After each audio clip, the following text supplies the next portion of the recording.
Hello, hello, hello. Thank you so much for your patience. Um, had some organizing to do. Um, I would explain it, but I don't think it, you know. But anyway, yeah, I'll just tell you what happened. Um, it's really a bunch of who shot John, but here's what happened. I uh, intermittently switch back and forth from a DSLR camera to a iPhone because the iPhone is just so convenient. And anyway, when I do that, sometimes it takes my photos out of order, if you know what I mean. So yeah, that is what happened. But anyway, thank you guys so much for your patience. And we are going to go to Rome. We're going to go and visit Robert Collins in Rome.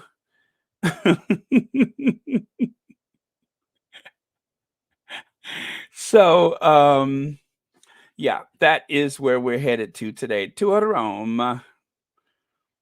Um, and you know what? It's really easy to speak Italian. You just throw at the end of everything. And it's so easy.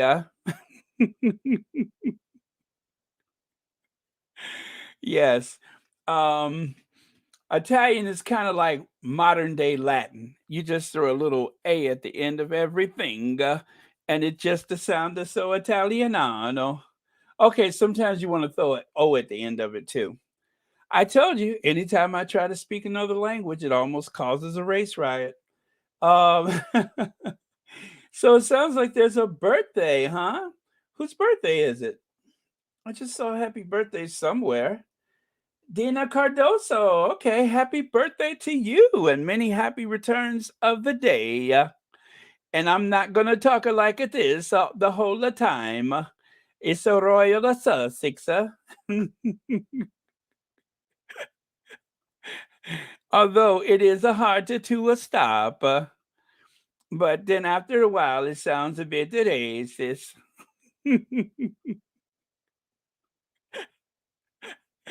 I can't stop. I can't stop. Okay, but I have to. Okay. Ooh, I almost did it again. Oops, I did it again. Da, ba, da, da, da. Okay, I hope I got these in order. Anyway, I'm in a good mood. Hello, Church Nelly. I see you're ready to go to Rome. Will I spare no expense?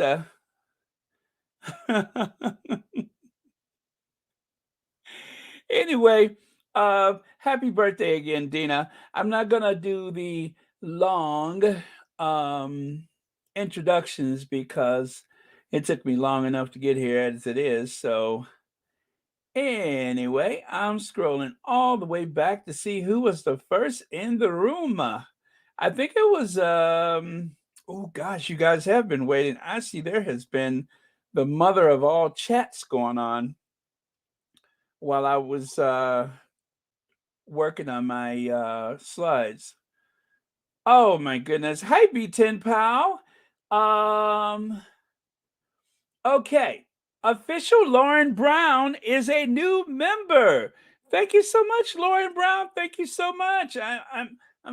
Thank you. I'm very, very flattered. Thank you so much. So, and thank you for watching Royal Sussex and being, I was about to do it again. Right to Rose, Roberts. I gotta stop doing that. I have this huge, I guess I give myself a bit of a complex, and then I can't stop. Okay, so anyway, thank you so much, official Lauren Brown. And I think you just had a video today. I didn't get a chance to watch it because I was prepping, but I certainly will. Anyway, thank you so much for the new membership. Okay, so I'm not gonna read everything from before, you guys. Let's just take off from right here and give me just a second to do something. Just want to make sure that I am well hydrated while we take this trip together. Um, okay. Oh, all right. I know what I need. I know what I need. Thank you so much, you guys. Let me do this, and I'll be right back.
All right, let's do it.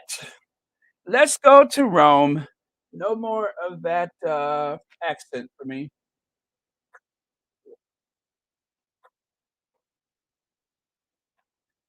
Oh my goodness. I was a little dehydrated. Sorry about that. Woo! Okay. All right. So back in 2018, back in 2018, when I took the mother of all trips, armed with a rail pass and several thousand euros, I decided I was going to do like an extensive tour across the continental Europe as well as the United Kingdom.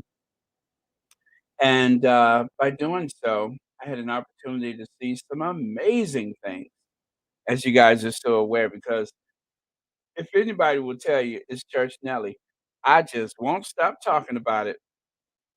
But anyway, I've considered myself super blessed to have the opportunity to do that. At the time, I I had my summers, not my summers, but the springtime. I usually had plenty time that I could take off from work, and oh man, that was a great job that I had. But it afforded me some time off from work, and so after years of not having a vacation, I decided I was going to take a grand tour of Europe. So that's what I did, just like the old traditional days of the grand tour.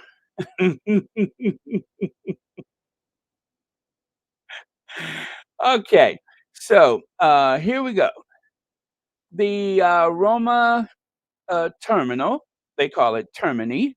And when I got off the train, I was like, oh my goodness, there was like this whole big crowd of people coming and going at the same time, departures, arrivals. And the rail station, I believe, is made from Travertine marble, that kind of very tan looking marble. It's a very traditional building material that they use. You know, I'm so into architecture. However, the station itself is ultra modern. So that was quite a sight. And you guys know I love to people watch.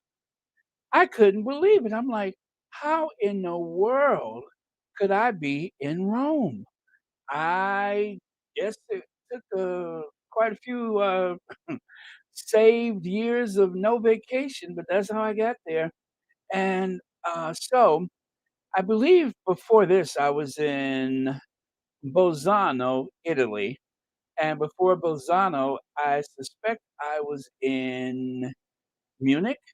I think I was in Munich. So, yeah, let me see here. Can someone let Baron know that the picture of curly hair, uh, there's a picture of curly hair on the screen?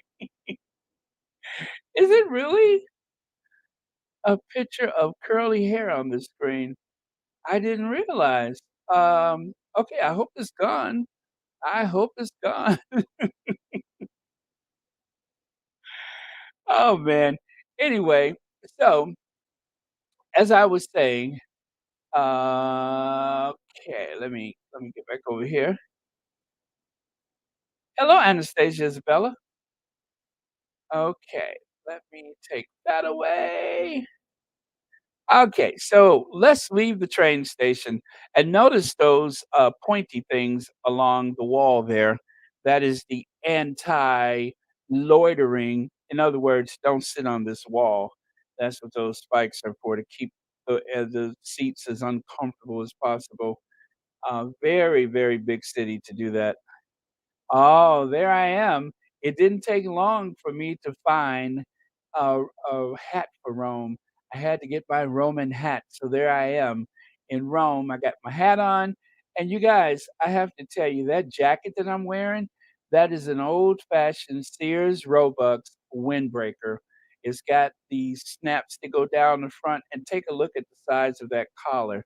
Have you seen a collar like that outside of the old pilgrimage?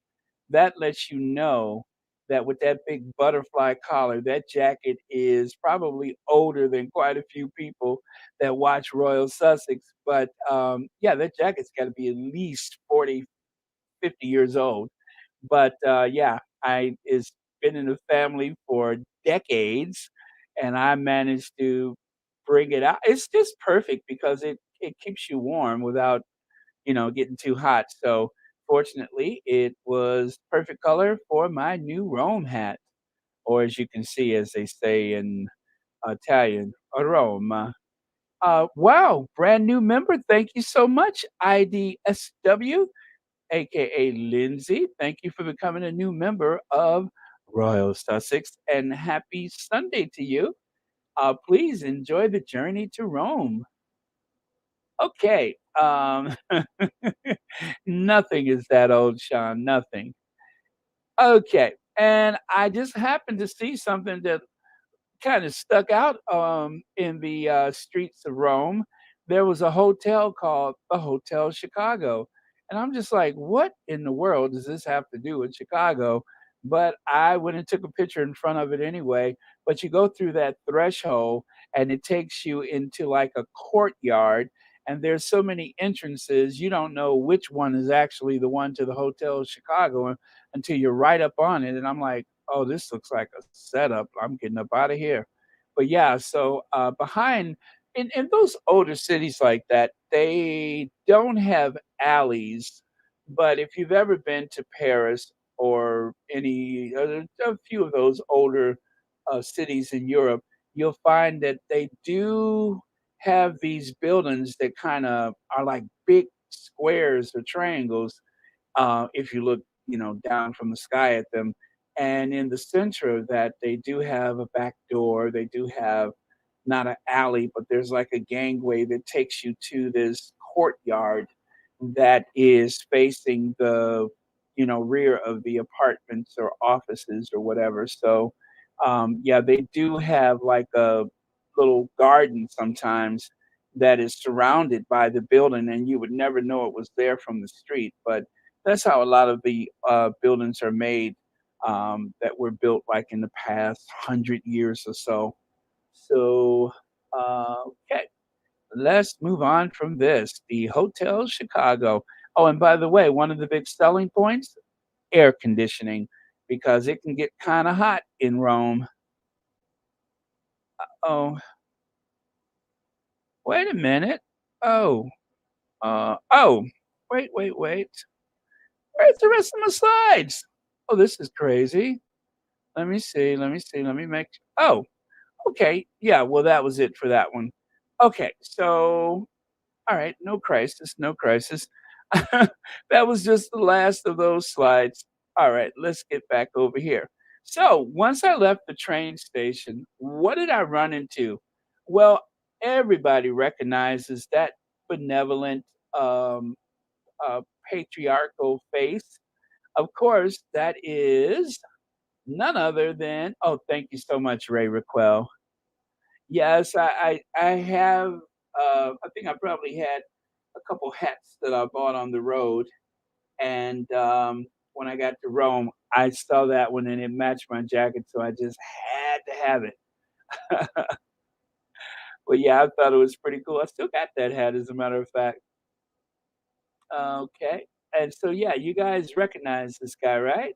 Anybody? Oh, really, Mary H? I didn't know that. The French Quarters is like that, huh? I didn't know. Although I did see that there were restaurants that you had to, like, walk through the gangway to get to them, but I didn't realize that that was the way the,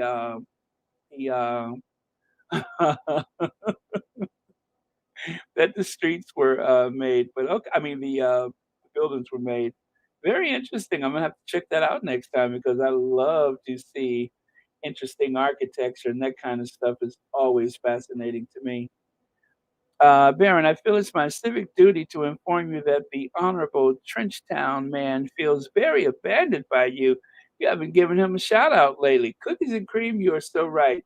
We have all but forgotten Trenchtown man. Yes, Ray Raquel, and even more precise, that is Pope John Paul II, or as they say in Italian, Gianni Paolo.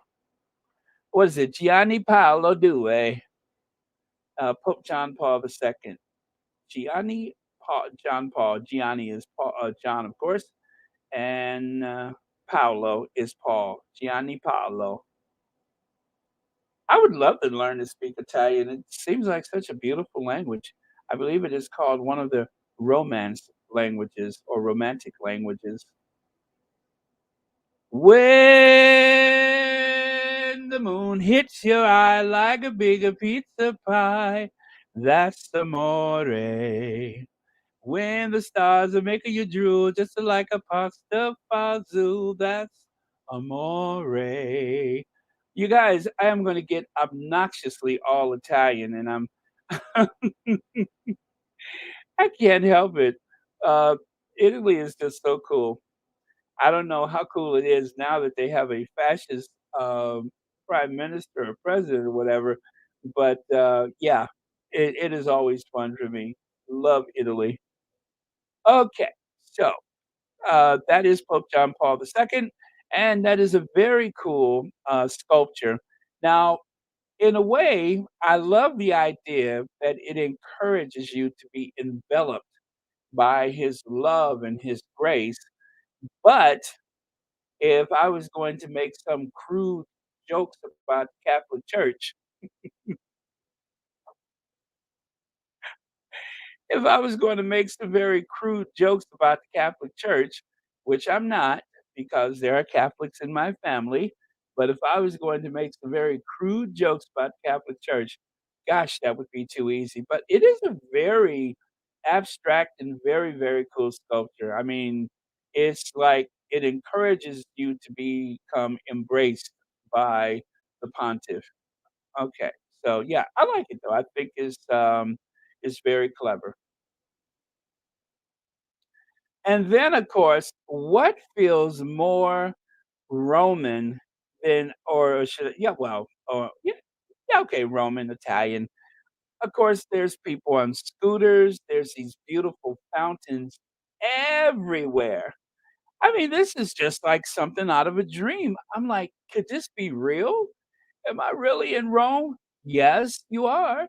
I believe, oh gosh, I can't remember what hotel. I think one of these or both of these buildings are hotels, but absolutely beautiful. Absolutely beautiful. I was just awestruck by how beautiful the eternal city is. And of course, it didn't take long before I found myself on a open bus riding around Rome and taking photos with my DSLR camera and or my iPhone. And there is the Colosseum. Well, the Colosseum has been kind of tinkered with again and again. There are various levels to the Colosseum. It has expanded over the years, but if you know anything about the history of the Colosseum, you know at one time this place was the most technologically advanced stadium, or one of them, in the world. during the Roman times. For instance, it was a covered stadium. They had a series of canopies that could block the sun on those hot days. Also, this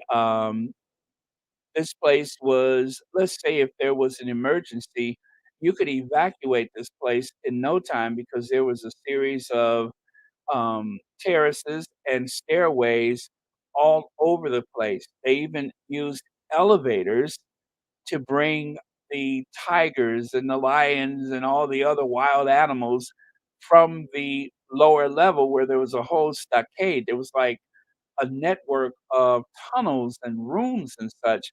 So if I recall, there was like a wooden floor that was covered with sand, and they could open up the floor to lift up, like say, a lion to fight a person, or it was just incredibly advanced. So if you've ever seen that, whichever gladiator movie that was with, oh gosh, I forget the actor, but, yeah, it was quite advanced for his age, and so, yes, it's kind of like a ruin.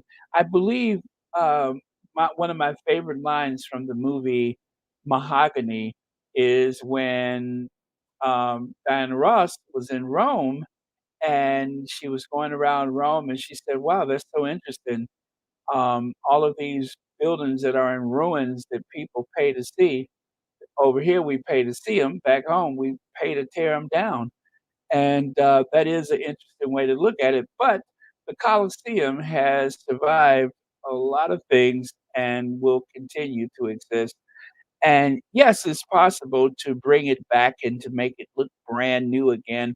Like, originally, a building like that was faced with marble, and a lot of the cladding from the old buildings are sometimes removed, and they will take the cladding and use it for other building projects. They will just literally rip the surface material, if not the entire structure. They'll just start taking it apart stone by stone, and they will use it to build another structure, which is what happened to the Great Pyramid in Egypt. At one time, it was covered with a beautiful stone facade, but the reason why it looks like a bunch of steps now is because the exterior cladding that made it nice and smooth from top to bottom was ripped away and used for other structures. So that is something that is very common. So just imagine this building all covered. I think it was originally covered with white marble. The what is it? Carrera marble, which is plentiful in Italy, from a town called, you guessed it, Carrera. And yeah, let's see. Miss S says, Baron, they've done a lot of work on the Colosseum in Rome. Yeah, they have. I mean, they're not going to make it look new. They want it to look like it's from the time of antiquity, but yeah, they have had to shore it up and stabilize it because without intervention, it would collapse. Definitely, it would collapse. So, and of course, one of the things that they have to be careful of are the vandals. Sometimes people get the idea to just take pieces of buildings away with them. So, yeah, it is a constant battle to preserve these old buildings because sometimes people want souvenirs or to leave graffiti behind. So let's see this side. This side of the building is the most intact, but you can see that on the other side of the building, of the structure, is not as leveled, not the same level because, over the years, parts of it has collapsed, or, as I said, sometimes they actually steal some of the stone and use it for other things. But this is probably the more intact image of the Colosseum that you'll find, um, if you walk around the area. But it's still a very massive structure. Considering its age, it is still quite a massive structure. But at the end of this video, I'm going to show you what Rome should actually look like. The Rome that we see, or Greece, or any other place that we see, um, is very different from the way it was actually used, during the ancient times. Okay. And of course, the Greeks were very famous for their columns, the Greek columns, but the Romans are most famous for the arch. The Greeks were able to do a lot with columns, and as a civilization, the Greeks were known for their brilliant use of columns. They didn't actually invent them, but they used them a lot.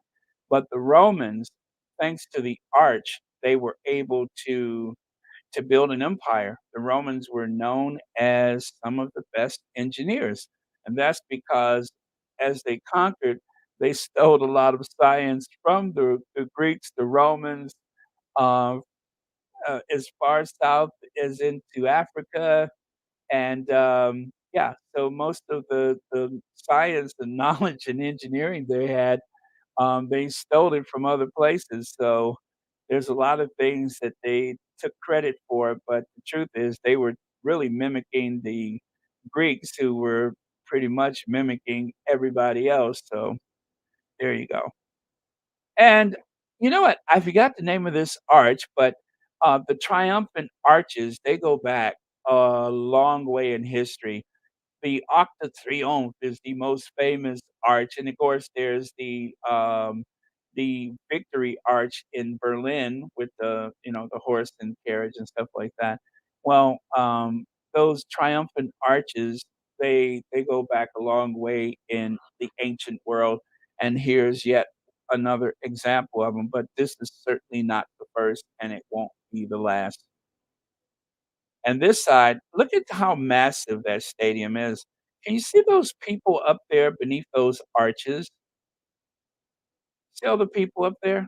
I mean, you got hundreds, if not thousands of people walking through the Colosseum all at the same time, and you can see how small they are in comparison to the size of the building. Oh, Prudence, I love no, I'm sorry, it's, Anastasia Bella. I love Florence. Well, as a matter of fact, I'll do a Florence video in the future if you like. I got some great pics from Florence too. Um, also, um, let me give you guys a warning. The security, the, soldiers, the Italian soldiers, they get I mean, take a look at those 2. Take a look at those 2. It's like, get a room. Get a room. Their soldiers are generally hot, okay? I mean, look at just I'm telling you, that's one of the best parts is the police and the soldiers. It is like, sexy overload, but you'll see for yourself when you go there. And this is, the Circus Maximus. That is where they used to have the chariot races. That building is what's left of what was the, Circus Maximus. They had chariot races, essentially horse races. There's a big, long, open space there, a big green open space that, was actually the tracks for the, chariot races. I know. The best part of waking up is Folgers in your cup.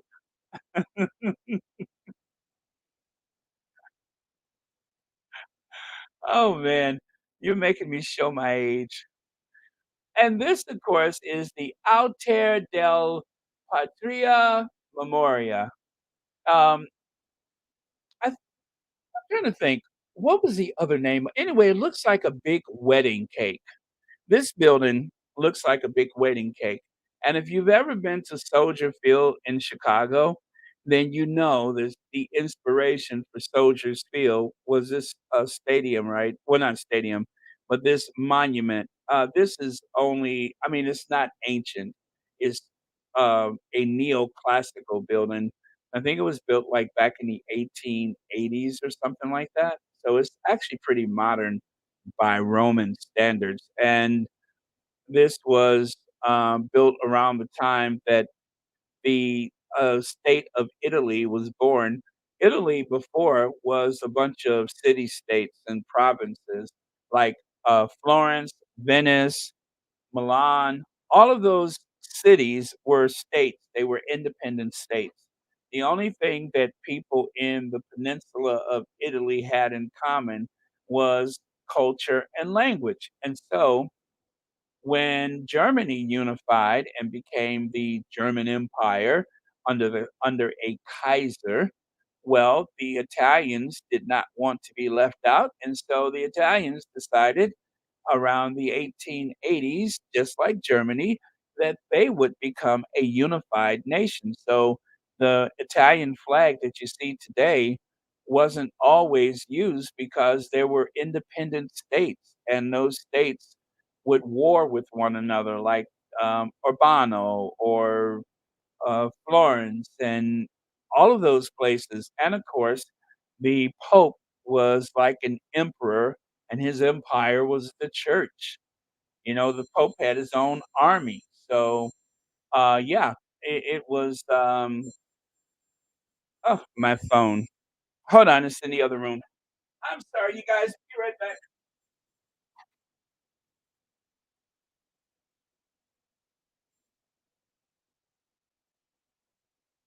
Okay, I need to turn the ringer off so I won't be disturbed by it again. All right, so Italy became a unified nation, and so they started building modern monuments like the one you see here today. Yes, Mussolini time. Benito Mussolini, aka El Duce. Let's see. Phyllis Brooks says, Baron, was the actor Charlton Heston? I'm sorry, Baron, was the actor Charlton Heston, or was it the actor with the dimple in his chin? Oh, that played in that movie? Oh no, it's a modern movie. Gosh, what's the is no, I wanna say not Butler, but, the guy from Australia. Oh gosh, I can't remember his name, but he was in that movie where they showed the stadium, you know, using all the modern special effects. They recreated the stadium using special effects the way we would have seen it 2,000 years ago, I guess. Gosh, I can't remember his name, but, anyway, that, that's the actor that I'm thinking of, but it's the more, modern actor. I mean, he's still making movies. Okay.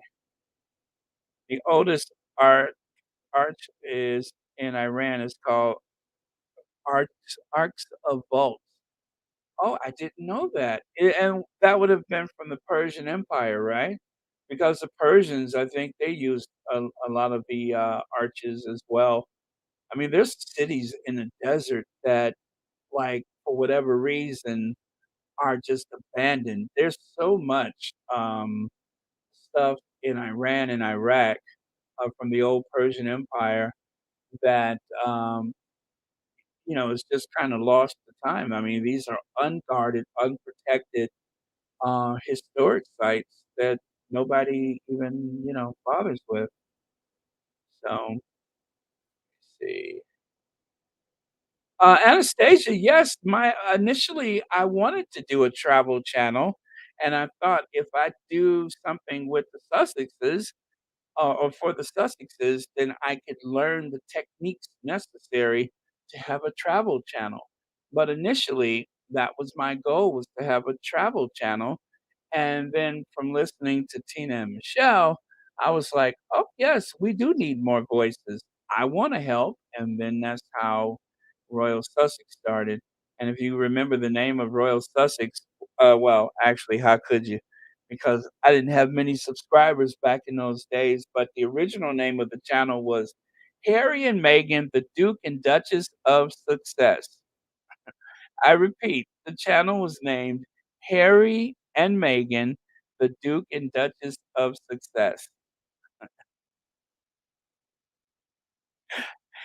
Oh, man, the name was so long, and so when I decided to sit down and do the channel, Like, I promised myself I would make one video every day. I promised myself that. And so I did. And that was about what, 550 days ago or something like that. And I haven't missed a single day. Um, and I was really just doing that to get as much technique as possible. Was it 300? Russell Crowe, I think Russell Crowe is the actor I'm thinking of, but I don't think it was 300. Well, it may have been 300. I guess it was. But yeah, so that is how it started, was I wanted to do a travel channel, but then here I am, um, Royal Sussex. Okay, so moving on, you guys. Let's get away from these steps. But anyway, this is a great place to hang out, just to enjoy the breeze and everything, is this monument. And as you can see, it actually has 2 of those. I guess those are both statues of Victory. Victory is the mythological, you know, statue. Well, anyway, Victory. So, there you go. Here's a couple of different angles.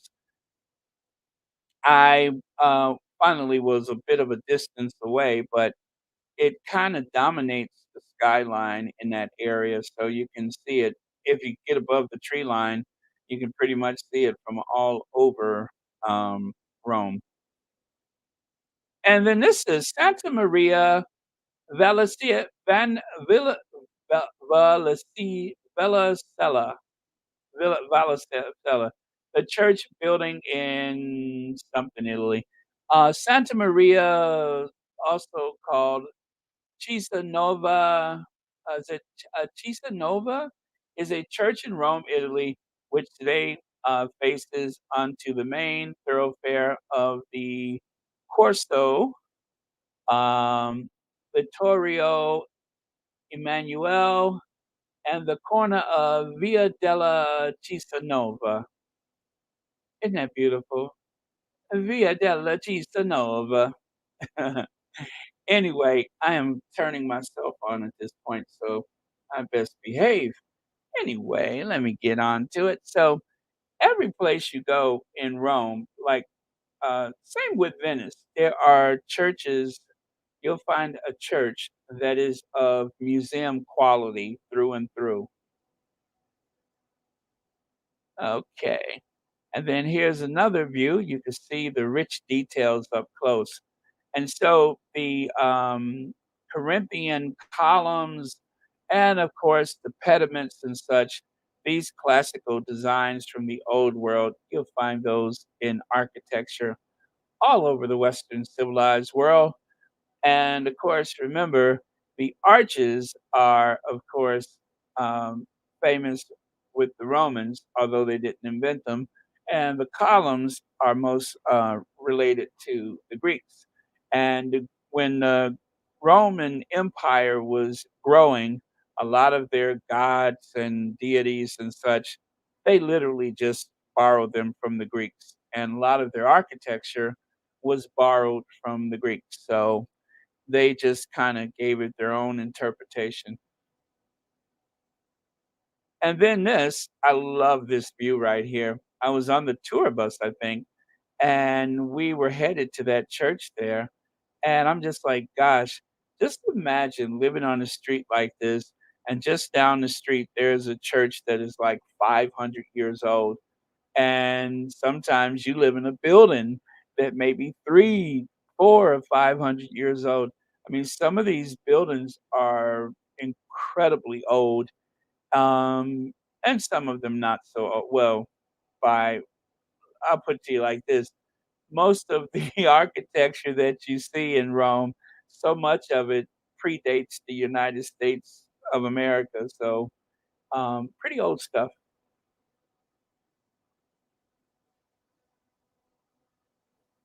And then this is the back of that church. It is called the Esquilan Esquilino. Oh, no, I'm sorry. That's the obelisk that you see there, not the church. The obelisk is 48 feet high, and that is something that the Romans they borrowed that or stole it in some cases. But sometimes the Romans actually, when the Romans invaded um, Egypt, they took some of their obelisks and brought them back to Rome. And all over, the ancient world, you will find that there are remnants of Egypt that were looted from Egypt and brought back to, like, for instance, there's an obelisk in Paris that does not belong there. It actually belongs to Egypt. But when Napoleon invaded Egypt, he pretty much took everything he wanted. So the way that the Romans borrowed a lot of, or was influenced a lot from Greek art and architecture.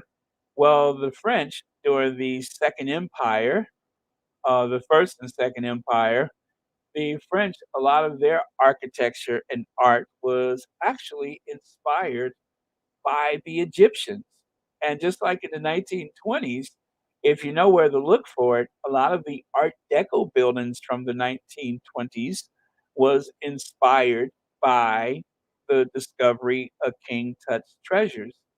And if I could find an example of that, I will share it with you guys. But it is crazy how that happened. But there's a lot of Egyptian architecture in, cities all over America, all over the world that was inspired by the discovery of King Tut's tomb. So um, it's like, I don't know. For me, it's like being an investigator. I love when I can just kind of spot that stuff. So alright, so that is why they have an obelisk, is because that is possibly something created inspired by Egypt, or it may have been taken from Egypt and brought back to Rome. And so there's a church, in Gracia. I cannot say the name of it. Igreja del Santa. Okay, Santa, of course, means saint, and in Gracia, okay, so I'm sure that means gratitude, but I don't know the direct translation. Sorry. But anyway, every place you walk around this church is absolutely breathtaking. Now, again, this church is about 500 years old, and this is the front of it. So in the back, you have mostly the very white stone, but in the front, it has a mixture of stucco, and behind the stones and the stucco is bricks. A lot of these buildings were built with bricks, and then they just covered them with stone because it was less expensive. And then, of course, the building's not as heavy. Like that bell tower, you can just kind of look at it and tell that the bell tower is constructed using bricks, which is lighter than stone and easier to work with. But yeah, so that is the facade of this church.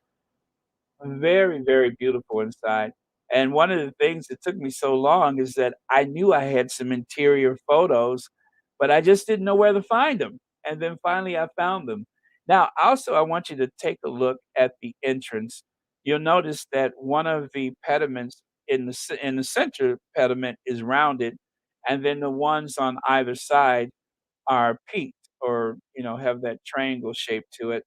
They do that a lot in architecture so that it don't look so repetitive, where they'll alternate between the rounded and then, of course, the peaked, pediments like that.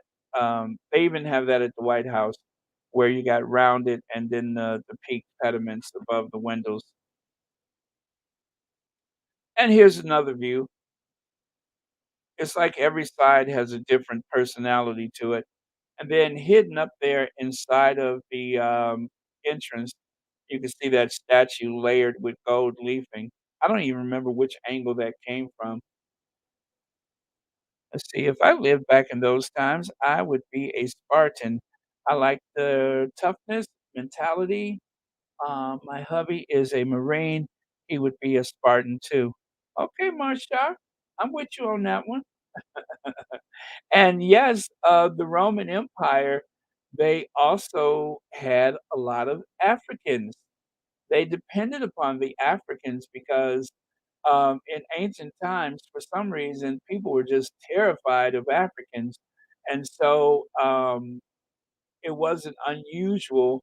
Like, when you see a movie, if you see Africans, um, in movies in ancient times, it is not that they're just trying to give somebody a job in the movie. The Roman Empire was increasingly filled with people that were either foreign born or they were like second and third generations that lived within the Roman Empire. So their their idea about race was somewhat different compared to modern times. But yeah, so there were lots of blacks around the Roman Empire.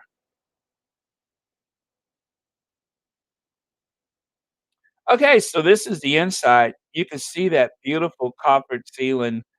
Um, if you notice, they use those steel rods in between the arches, and they do that because, of course, if there is an earthquake, or sometimes as these old buildings settle, they can actually pull the arches away from each other or pull the columns away from each other. So they insert those metal rods as a way to tie it all together. They're barely noticeable, although most times you can see them, and I kind of don't like them because I'd rather just see everything the way it's supposed to look. But it's necessary because sometimes as these buildings settle, may pull in the wrong direction, so they sure up a lot of the old structures with those metal rods. Sometimes you can't see them because they'll just drill right through the walls, and then other times you can. So what you're looking at now is a lot of gold leafing and possibly frescoes, and a fresco painting, that is when I believe they use the oil paint on the wet plaster. So before the plaster is dried completely, they will paint on the plaster, and that helps to, hold the colors and such, the pigments, and hold everything inside of the, plaster so that it won't flake away or something. So, a lot of those, uh, places, they will use um, the fresco technique. And another way to deal with, like, the way that the paint would age is the micro mosaics. If you can cut those stones small enough and you look up at the ceiling, you wouldn't be able to tell that it was actually stone and not paint. So I don't think I have any examples of that here, but that is something that is just incredible, is the way that they do those micro mosaics. And when the wealthy English gentlemen would take their grand tour, one of the things that they would purchase as a souvenir, even in ancient times, they would purchase souvenirs. They would purchase those micro mosaics, and I mean as small as, let's say, your iPhone, or even smaller, sometimes as small as like a little pill case or whatever, or snuff box, should I say, a snuff box. They would have a micro mosaic, small little pieces of stone, fitted together almost like a puzzle, and, you would have to, like, really inspect it close to know that it was actually glass and stone used to create the pattern rather than paint. So, yeah, I mean, people have always purchased souvenirs, always. You can see the floor, that was an ancient technique, those floors like that, and the floors, I think they're supposed to represent these celestial bodies like the moon and the other planets and stuff. I think that's the way it's supposed to go, but, yeah, it's a beautiful interior, just your typical neoclassical, and actually, ne what do you mean? Greek inspired, interior. Again, and when you see a lot of columns, that's always inspired by the Greeks. And then, of course, arches and domes, and the dome is just an arch that is completely rounded. I mean, every place you look, there's something that you would say, "Wow, that should be in a museum." Well, really, the church is a museum. It really is a museum. I was just like, I couldn't believe the details. It was just incredible, the amount of detail. And in modern times, what you can't see is that, like, above those ledges up there, they actually have modern lights to help illuminate the interior because you can't always have, like, the perfect, daylight to make, the ceiling or the domes and everything look as beautiful as possible. But with modern lighting, sometimes they can hide the lighting, and it just illuminates the interior in a way that would have been impossible in ancient times.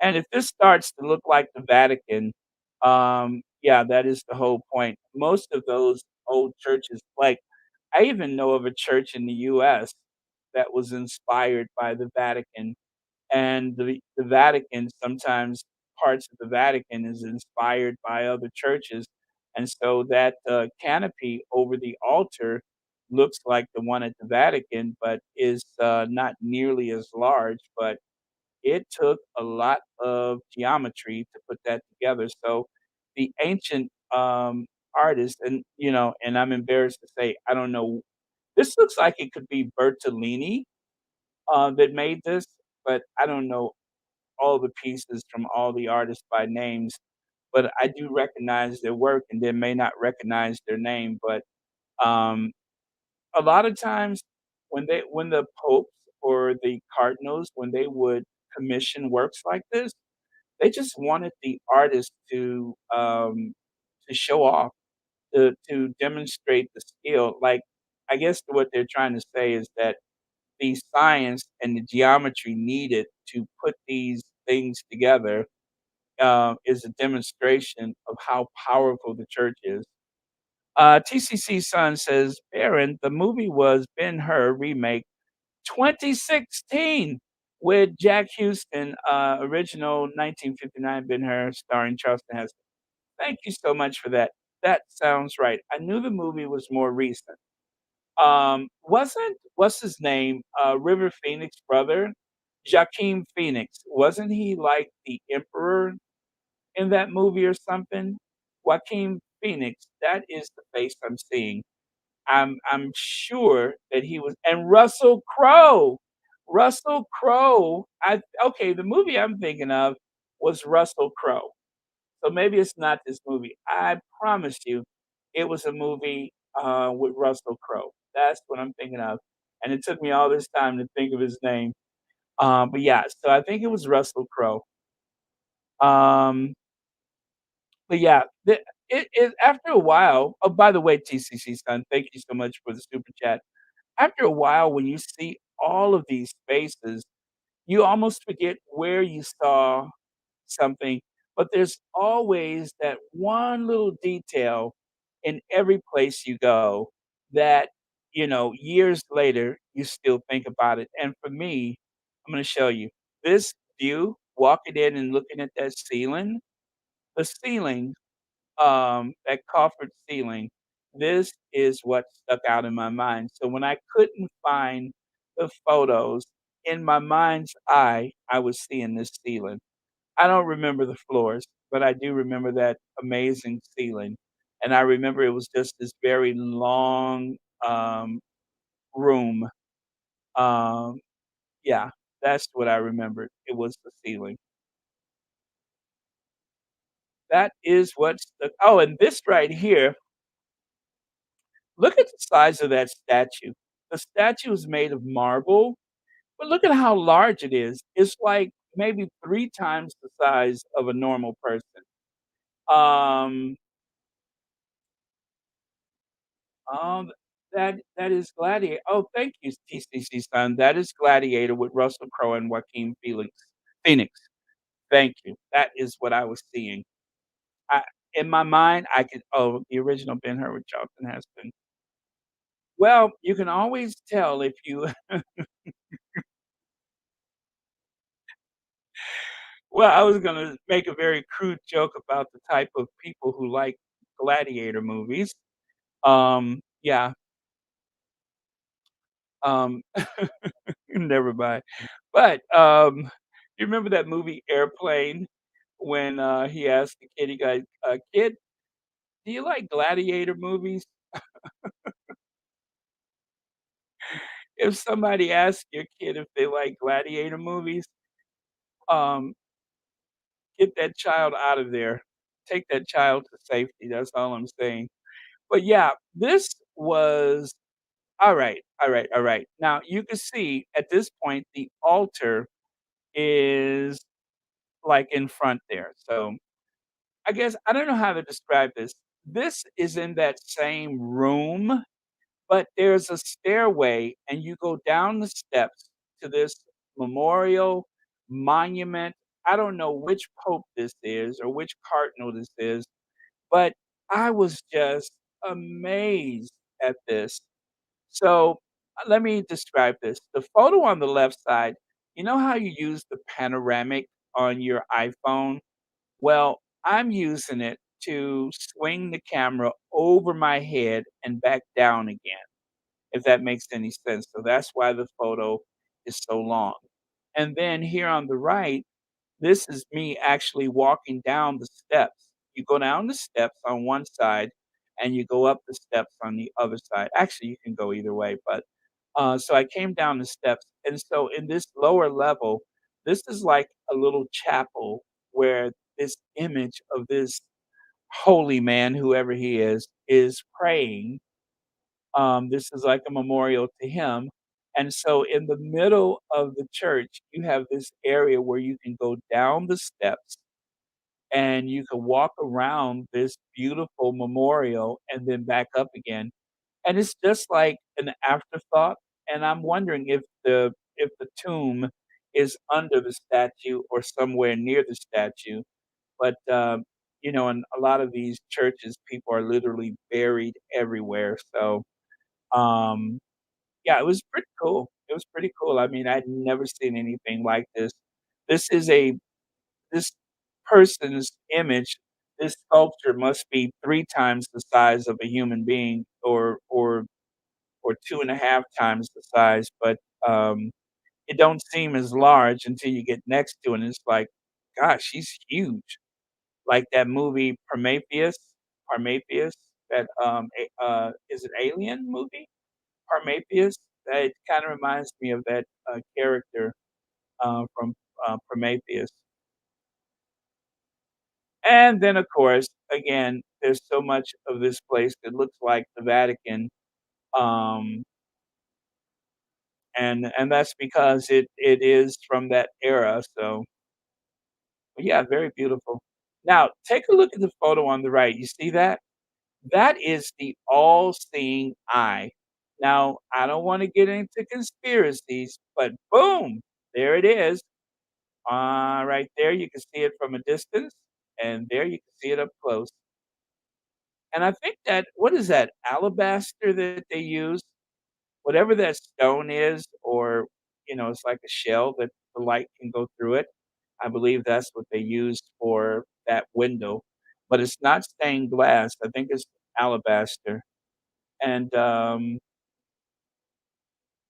yeah, anyway, you can see the pyramid and you can see the all-seeing eye. Ooh. But you guys, no matter how you feel about the Catholic Church, no matter how you feel about the ancient European empires, take a look at all the detail, the years of detail that has gone into creating these spaces. I mean, it's just absolutely incredible, the details. It's almost sensory overload. But, like, for instance, if you look to the left of that window there, you can see there's a piece of plaster that is chipped away. I'm pretty sure I didn't even notice that at the time because there's just so much to see, so, um and there's several types of marble, like the angel, at the top of that pediment. If you look beneath the angel, you can see, like, there's this weird pattern of marble, um all of these, like, materials imported from here, there, and everywhere. And here's another view. Um, I don't know what's inside it. That, thing on the right side, that's probably a relic, you know, in terms of, like, a person's bones or human remains or whatever is probably inside of that. It's called a ossuary, I think. And then on the left side, even though it is a church, there are several altars. You know, some rich people will actually will commission an altar, and of course, if you do build an altar, then of course, or anything else for the church, then that will ensure that you have a trip to heaven ahead of you.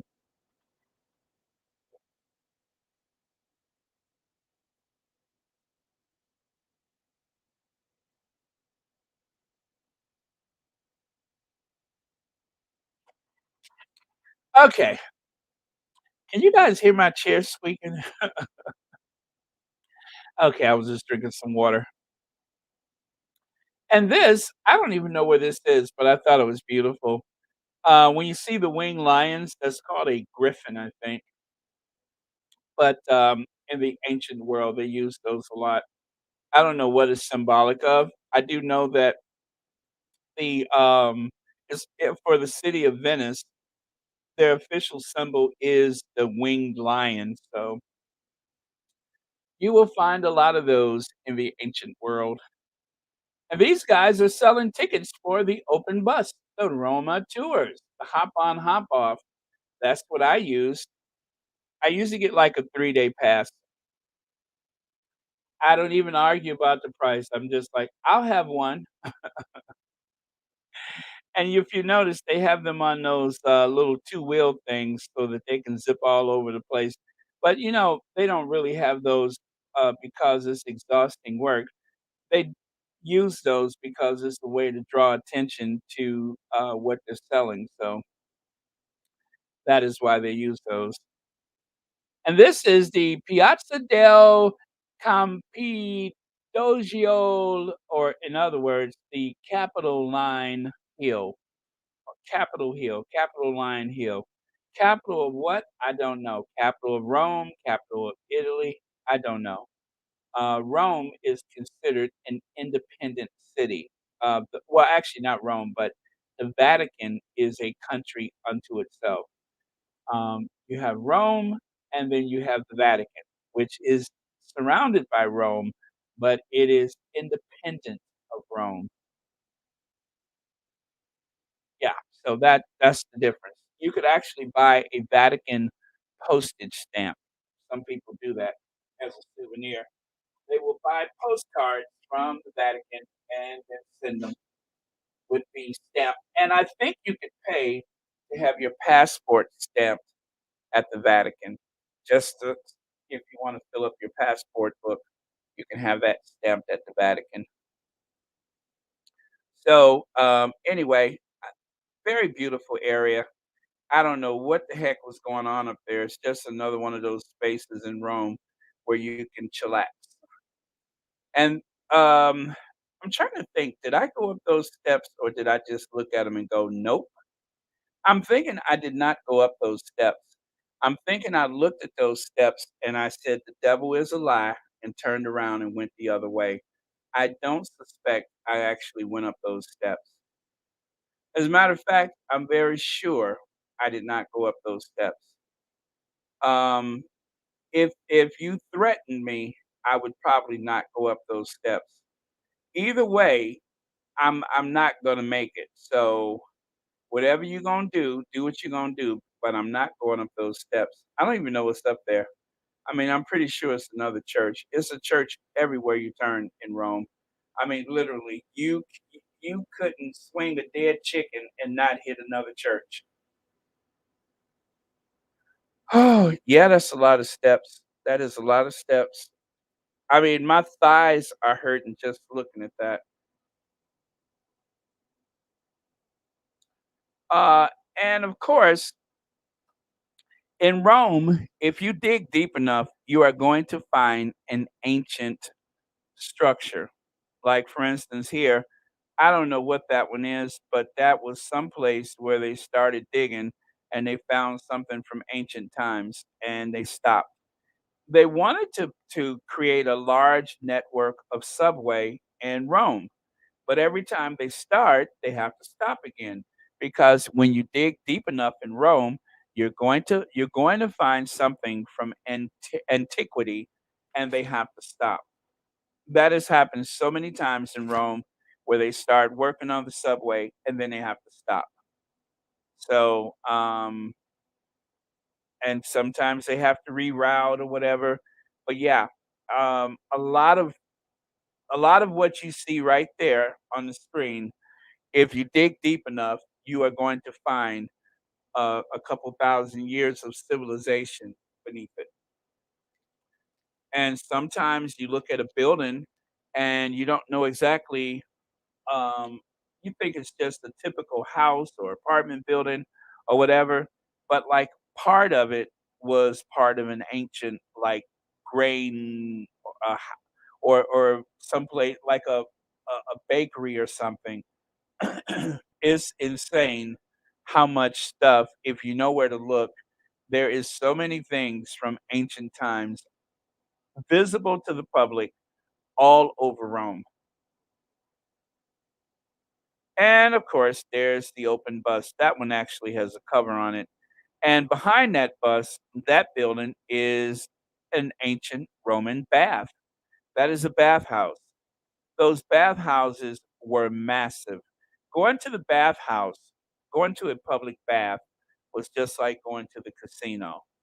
It was just like going to the health club. It was a place of community. And there was a science to building the perfect bathhouse. It'd be kind of difficult to explain it to you, but there was a science to it, and they were very, very good at it. And a lot of what you see there originates from the ancient times. And of course, as usual, you can see the Roman arch. Now, that is a tomb across the bridge there. Whoever the tomb was built for, they're no longer there, but that is an ancient tomb, a monument that someone had built for themselves, and I forgot who they said it was, but isn't that a beautiful view? I literally got off the bus and walked across that bridge. So beautiful. I mean, just and of course, you could see the beautiful white marble, that was used to create that bridge. Marshall says, "It looks to me that in order to tour Europe, one has to be in great physical shape." Well, then I'll keep my lazy butt at home. Marshall, before I went on this trip, I'm gonna tell you, if I haven't said it before, I'll tell you again or for the first time. I purchased my ticket after Thanksgiving in 2017. Then I heard that there was going to be a wedding. I heard that there was an engagement. Prince Harry was engaged, and they said he was engaged to Meghan Markle. And I was like, "Who? Meghan Markle? Who? Meghan Markle? She's in that show Suits. What?" Well, I heard of Suits, but I had not heard of Meghan. And then I find out that she's actually African American. So I was like, "Oh my goodness, I got a ticket. So if I can, I'll try to be there in the crowd at the wedding." That was how that happened, right? Well, um, I started New Year's Day or New Year's like the 2nd of January. I started walking and walking and walking every day. Even when it was cold outside, I walked. And I knew that I needed to be in peak physical condition. I showed you that thing a while ago, how many miles I walked in a day. I walked. I walked and walked. I lost like 4 pounds while I was traveling, and I promise you, I ate everything that did not eat me first. I ate and ate and ate and ate, and I couldn't gain weight. It was impossible because I was just too physical. So, um, yeah, that was how I got through it. But if I hadn't, conditioned myself, then it would have been a completely different experience. So I would recommend that if you're going to do a trip as ambitious as this, that you should walk every day. just to build up your stamina. Oh, thank you, TCC. I'm glad to hear that. Thank you. Let me see who else do we have here. One season per week. I gotta watch it. I haven't watched any of it, I'm afraid to say. Oh, thank you, Joe.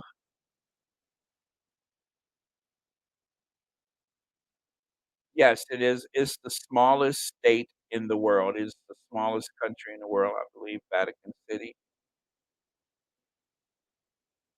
Yeah, and you know what? Comfortable shoes. Don't try to be cute. You see that bridge? See that bridge is covered with cobblestone? Sometimes you don't have smooth sidewalks like on that bridge. It's cobblestone everywhere, and it is very bad on your feet, on your ankles and such. And it's so easy to turn an ankle when you're walking in places you're not familiar with. So, comfortable shoes. Do not try to be cute. And I'm saying, if you're older, do not put sandals on. Get you a good cross trainer and wear them every day. And if you got hiking boots, which I alternated between wearing New Balance gym shoes or trainers and my hiking boots that I had already broke in, and I preferred the boots because it gave me good ankle support. Look at that bridge. Oh my gosh. Isn't that like a symphony? Isn't that like a symphony? Oh, wait, did I just say symphony? You're giving me a true love, and every day I thank you, love. For a love that's so exciting, so inviting, baby. Whenever you're near, I hear a symphony. Every time I say symphony, that song always comes to mind. Anyway, yeah, how lucky was I to be there, right? How lucky was I? Baron, are these accommodations for the disabled or, I mean, I'm sorry, are there accommodations for disabled or elderly, all this walking? You know, there is. There is. Not every place is ADA accessible, but there are many places. Like, for instance, in the UK, there's more places every day, but there's sidewalks in the UK. In some places, I don't know, like the whole country, but here we mostly have cement or concrete, right? There, there's these squares of pavement, they're not the big open pieces or, wide pieces like we have. There's a lot of seams to it.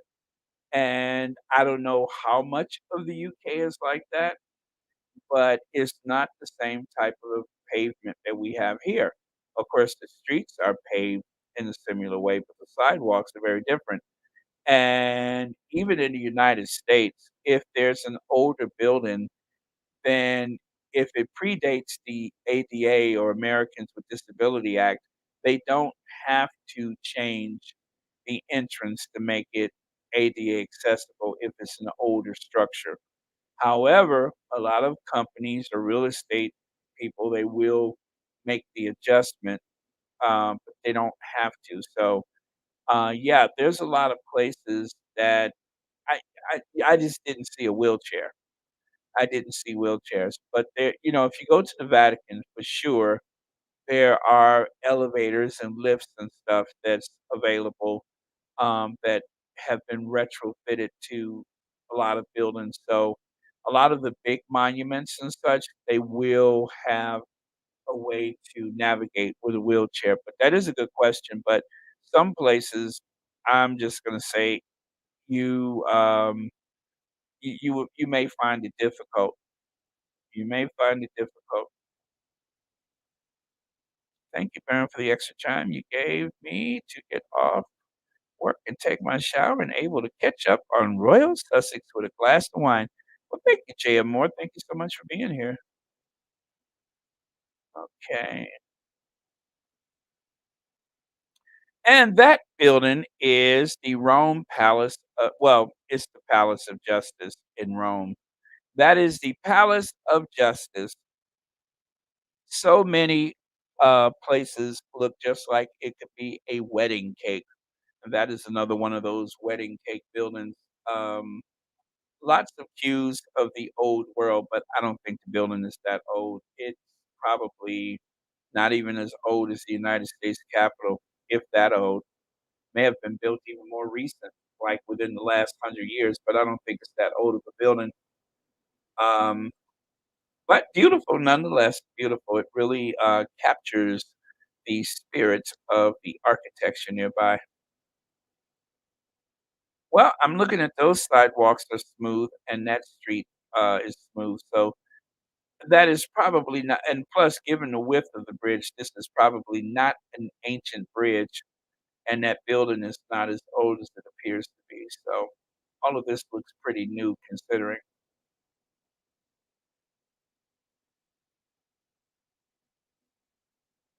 Alright, now, see that little church there?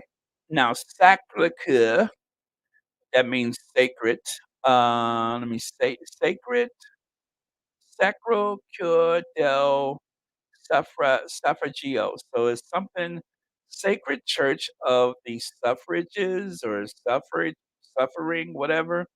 Anyway, they nicknamed the church the Little Milan Cathedral. If you guys are familiar with the Cathedral of Milan or the Milan Cathedral, then you know it's very Gothic with those spires. Now, this is the weird thing about Rome.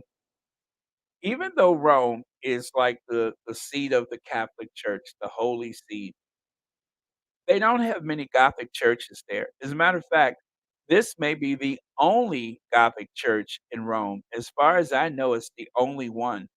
And of course, Gothic with those pointy arches, see how I mean, in spires and stuff. That is like very Gothic. And the Milan Cathedral is also very Gothic. It's not, the domes and everything. You don't see a dome with this church, whereas most of the churches in Rome, almost as a rule, they have a dome somewhere. But here, you don't see that because this is a Gothic church and it's not Greek or Roman influenced. It is purely Gothic, like Notre Dame or in this case, the Milan Cathedral, and it looks like a miniature version of the, cathedral in, Milan, Italy. So, very, very exceptional to see a church like this in Rome. You don't see Gothic churches there. You just don't. So, this is, it sticks out for that reason. It's not a very large church, as you can tell by the building next door. It's not a very large church, but the fact that it's there in the first place is it's kind of out of place, but that's what makes it so cool is that it's so different. So if you have your Google, look up the Milan Cathedral, and you can see how closely it appears to look like the original in Milan, except for the Milan Cathedral is like one of the largest, um, Christian churches in the world. It's huge, massive in comparison to this. That's why they call it the Little Milano. Milano, Italy. Yeah, Milan is pronounced Milano, and let me see, Florence is it Florenz? Florenza? Florence? And of course, Rome is Roma, and Venezia or Venice is it? Yeah, I think it's Venezia. Yeah. Anyway, it's so cool. You always see how they actually the real way you pronounce it in that language. And this is just a typical street, which I thought was super cool. I'm trying to think, is that the street where the okay, no. Okay, nope, that is not. But yeah, I just thought it was pretty cool. I like to take photos of the different streets like that. And of course, Gelatera. I think that's a gelato shop. And Attica oh, wait a minute, cafe? Yeah. Yeah, I think they sell gelato, espresso, and then there's a pizzeria next door, and, I thought that was a pretty cool delivery truck. Very tiny, very European. And it is time to go to the next slides. Boom, there you go. Lots of fountains. Don't know what the name of this is, although I think it may be Neptune. No, it's not Neptune. Or maybe. Neptune usually has that big pitchfork. And then that statue on top of the column, I have no idea. I just took photos. And this is the, Fontana del Moses, uh, or Mose. In other words, the fountain of the Moses fountain, the fountain of Moses. So Fontana, that is Italian for fountain. Fontana del Moses.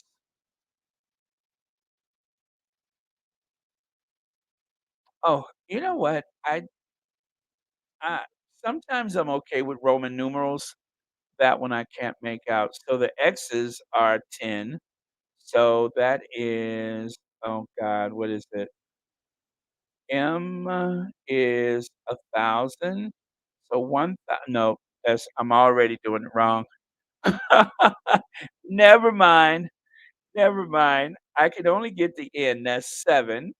So 37. Oh, somebody Google that real fast. I'll Google it. I'll Google it. I wanna know. Okay, let me try, let me try. Okay, so is MDLXXXV.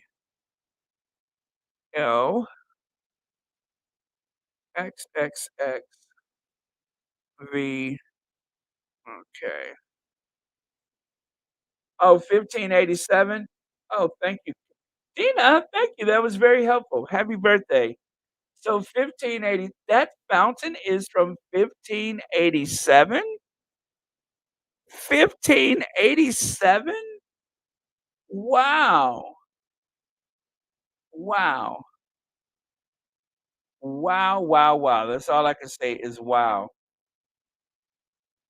1587. Well, you guys, I'm gonna, mention something about water and Rome. Rome has had some quality drinking water for, like, 1,000 years or more. Oh, Nash, hello. Just got home from work and listened to the podcast. How is everyone doing tonight? I am very well. And it's just a small group tonight. In other words, I'm talking about Europe. Uh, when I want to keep the numbers down, I start talking about Europe. But yeah, but anyway, it's fun because I don't ever get a chance to share these photos. So thank you all for being here. And welcome home from work, Natch. Let me see. Alright, I wish I could transfer all 3 series ad-free and binge watch 2 weekends. My son hooked me up, these youngsters is was a pleasant surprise. He knows I like the show. I was bored at the time. Oh, nice, nice. Yes, young people know how to get around, certain technology, that's for sure. Oh, yeah, every time, Lydia, every time. That is how you clear a room. Start pulling out them vacation photos. Oh, oh, how beautiful is that? How beautiful. Now, it was the sky was rather, bizarre, as though it was actually going to rain, and then it didn't, and then finally, I think it did, but what a weird sky, right? What a weird sky. But looking at this photo, you can see how ancient the city appears even today. I mean, it just looks very ancient. I mean, you could just the trees, the the old, homes and everything, the buildings. Oh my god. I just and just think, Robert Collins gets to see this every day. This is Robert Collins' life. What you're looking at right now, this is Robert Collins. When he leaves, the bar, he can go outside and just, like, walk around, and this is there. The Eternal City. Wow. All I can say is wow. Okay, girl. You do you, boo. Okay. Alright, that's what's up. Okay. I ain't mad. I ain't mad. You know I like to take pictures of people.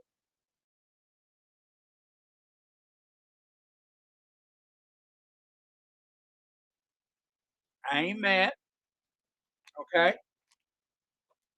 Um, I'm sure there's a story. I don't know what it is, but I'm sure there's a story. And, again, people watching. Uh, there's Bruh Man, and there's some, people talking about their scooters. Alright, I ain't mad. I'm just taking pictures. And then, of course, these are not twins. Those are actually 2 photos together. Um, I don't know, he just reminds me of Nat King Cole for some reason. Um, I swear it's just like I'm expecting him to break into song. And look at how beautiful his skin is. His skin is absolutely beautiful. Beautiful, flawless skin. If it's one thing that I'm always noticing is when people have beautiful skin, and his skin is beautiful. Although it would be weird if I go up and just started touching his face, but I really did want to. But, yeah, I had my zoom lens, so I just took his picture. But, yeah, those are actually 2 photos together.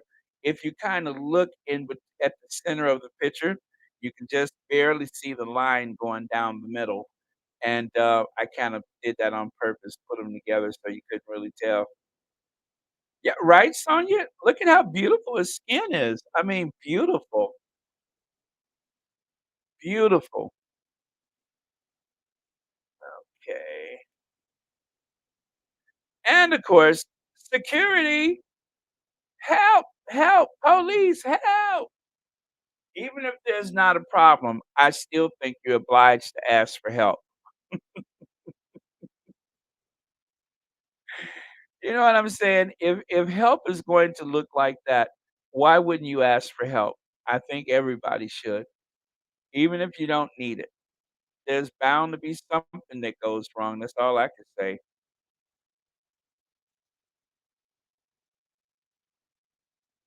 And look at that lady right there. Look at her.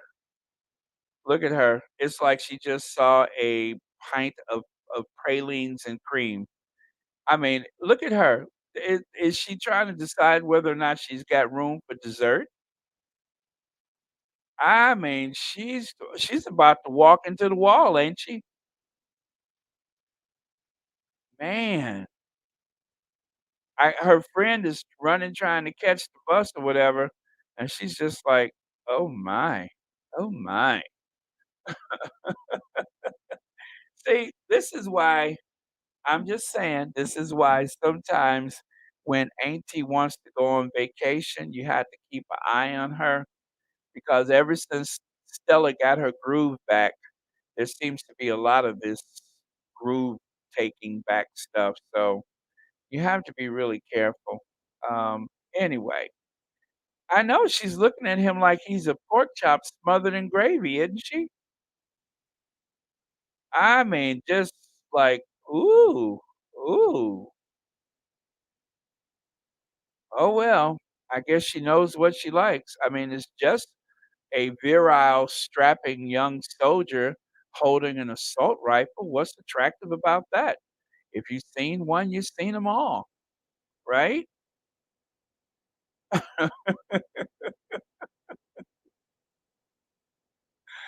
Oh, thank you very much, Joy. Okay, so, I'm just saying. Now, I mentioned water, right? That fountain along with so many Rome had plenty fountains all over the city, and that's because they would bring the water down from the mountains using the aquifers or the aqueducts. The aqueducts were a series of arches because the Romans, being great engineers, they would run these arches through the city like trains, like the overhead trains, like the elevated trains.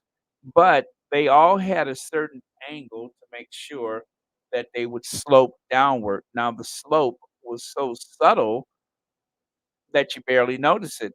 But right up until modern times, there were still a lot of cities in Europe that were still using the ancient aqueducts, like a viaduct so that you can go, you know, past the other traffic or train tracks. Well, that's an aqueduct or aquifer.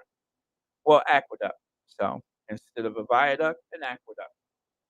And the water would literally run in a stream at the very top. Pretty clever engineering, right? Well, they still have a lot of these old structures, not just in Rome, but a lot of cities in Europe still have the ancient aqueducts running through the city. And some of them have only stopped using them as recently as the 70s or the 50s or whatever. I don't know, but I just thought it was a very cool statue or monument, or I don't know who that's supposed to be, but I thought it was very cool. As you can tell, it's a very modern monument. And look at the city. Excuse me. Love those um, pastel colors and such. Very, very beautiful city. The only thing that I don't care for is the wires running everywhere. The wires, and if you notice, unlike the US where we have the old buildings with the air conditioners stuck in the windows, in Europe, they usually slap them on the side of the building. They don't stick them in the window like we do in the US.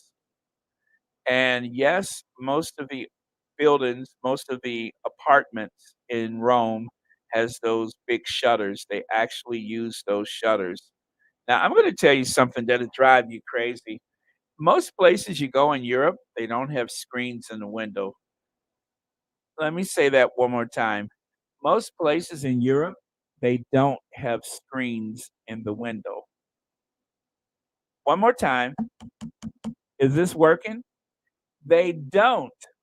They do not have screens in the window.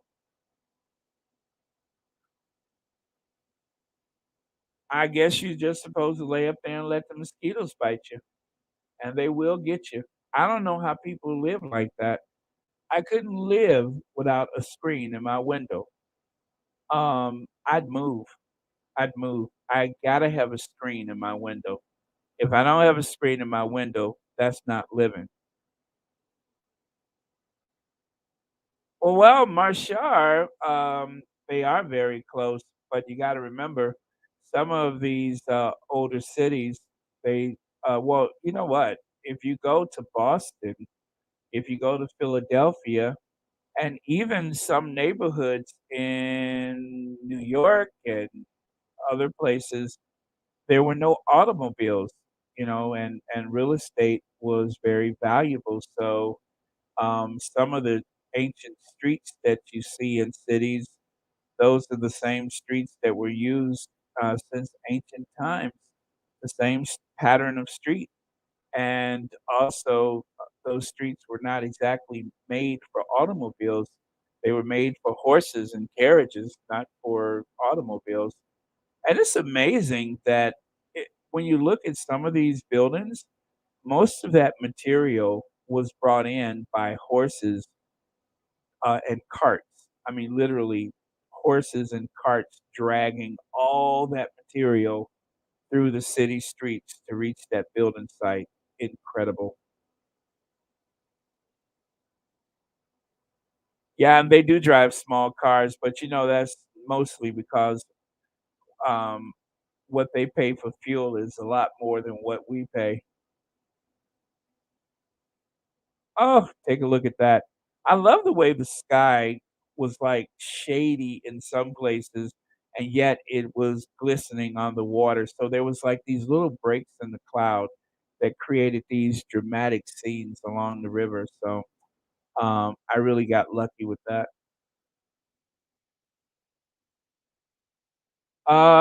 Dina, I didn't get bit by a mosquito either. I don't usually stay places that don't have air conditioner, but no, I didn't get bit by a mosquito. And at certain times of the year, you're not gonna get bit by mosquitoes, but it's just I don't know. I've always grown up with screens in the window, and so having a fly in the house is a major annoyance. Having a mosquito in the house is and I've had mosquitoes, this year. I didn't get bit, unfortunately, but somehow they managed to squeeze through the, window, and I had to kill them immediately. But, no, I didn't get bit by anything when I was there, but it's just as an American, when I go somewhere and I don't see a screen in the window, it's just like, "Uh-oh, they ain't got no screen." But that being said, I stayed in some hostels in different places, and I never had a problem with, mosquitoes. But I did travel before, the rainy season or whatever, so but yeah, just something I noticed is that I did not see screens in the window. Let me see here. I'm glad, Baron giving me an idea where to move if these, Trumplicans take over the government. I know I won't be welcome, here, and, they turn their backs, the clocks on a lot of, these laws. Yeah, they're turning back the clocks on a lot of these laws. Yeah, that's true. They're trying to take us back to the 1950s. If you remember, that's what Ronald Reagan wanted, was to take us back to the '50s. So, okay, so let's speed things up a bit here because we're about to head into 2 hours, and, I think I need to pick up the pace. So, notice the ancient cobblestone streets, and there are some Roman gladiators, well, actors, I suppose.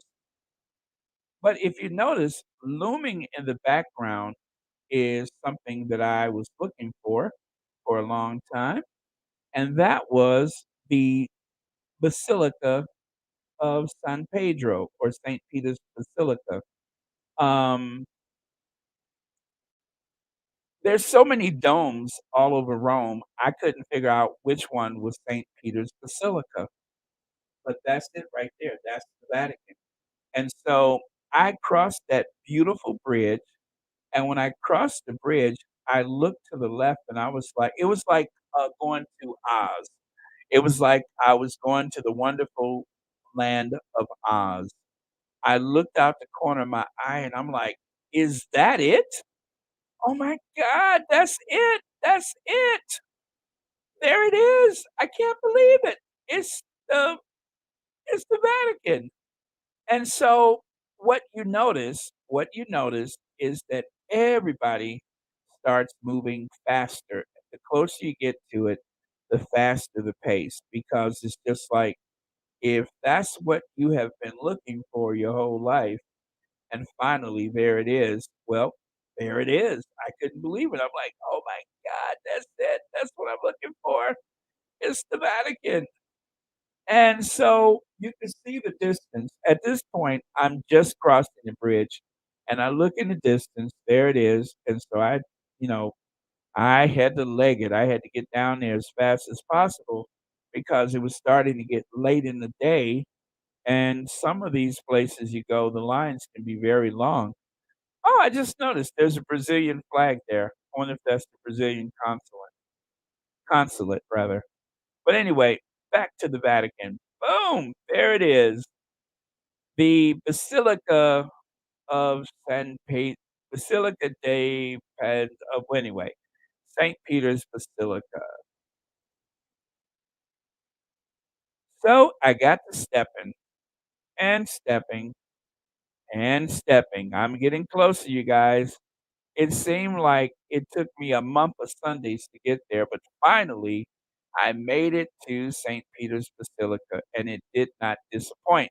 Now, along the way, every place you go, there's going to be beggars and there's also the problem of pickpockets.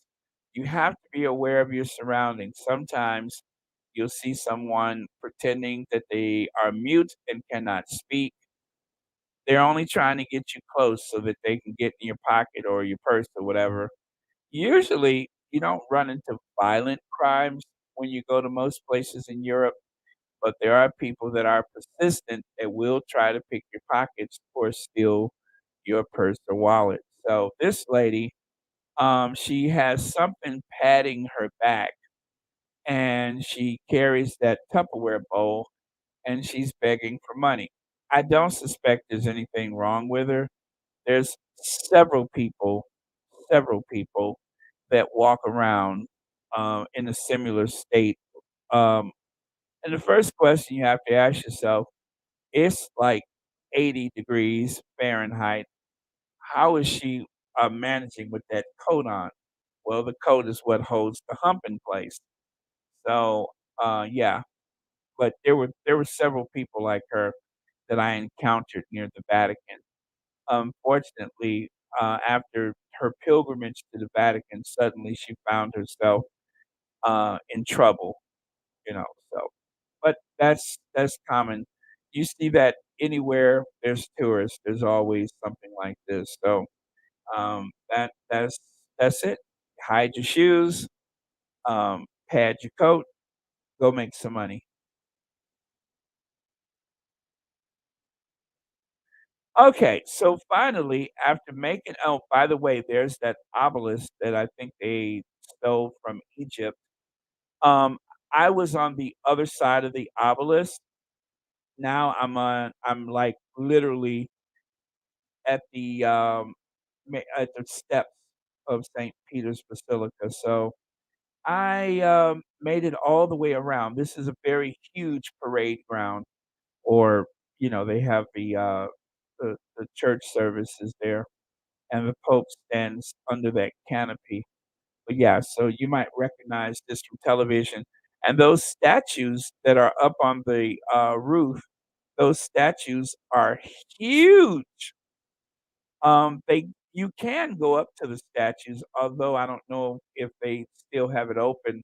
But you can actually go up to those statues and walk around the roof and get right next to them. But they are massive. They don't seem like it in the photo, but they are massive statues. Everything about St. Peter's Basilica is ginormous.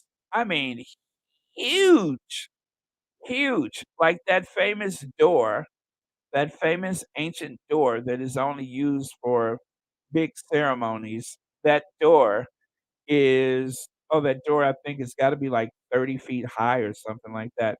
But everything, the whole scale of this place is massive, massive. And then once you get okay, you see, like, right there, you can walk through that, between those columns. Once you get through those columns, this is what you see. So the door is actually, uh, on the other side of the entrance. So there's the entrance, then the door is on the other side, but if you look straight up, this is what you see.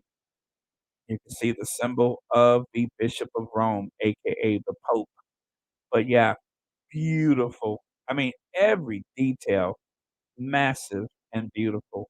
There's not an inch of anything that is not decorated. Everything is like its own form of decoration.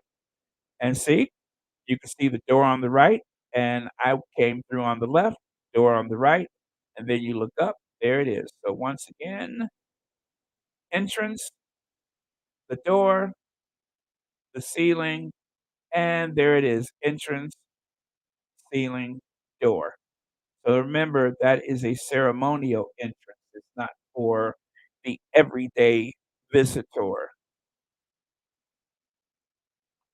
And of course, like I said, if you need help, that's the place to ask for it because all of the security is hot. Everybody's hot. Everybody looks like they should have been on Baywatch.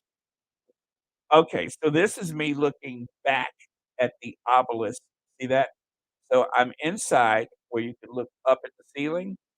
I'm just like standing there. I'll always take a photo looking back the other way just so that I can remember how I made my way through. And then once you get inside, there is just sensory overload. So most of the interior photos are I use a black background so that everything can really stand out. Hallelujah, hallelujah, hallelujah, hallelujah, hallelujah, hallelujah. The Vatican, hallelujah. Oh yeah, oh yeah, shaking down those pilgrims and travelers. Yep, the Catholic Church has a wealth of stuff. And of course, there is the famous statue of Jesus and Mary. Um, some crazy person actually jumped up on top of the altar and took a hammer and began to smash. I think that's a Michelangelo statue, right? Michelangelo. Someone actually smashed the statue. That statue is so lifelike. Take a look here. Look at that. It's so lifelike, you would almost think that he could just stand up. I mean, every detail, that is the genius of Michelangelo.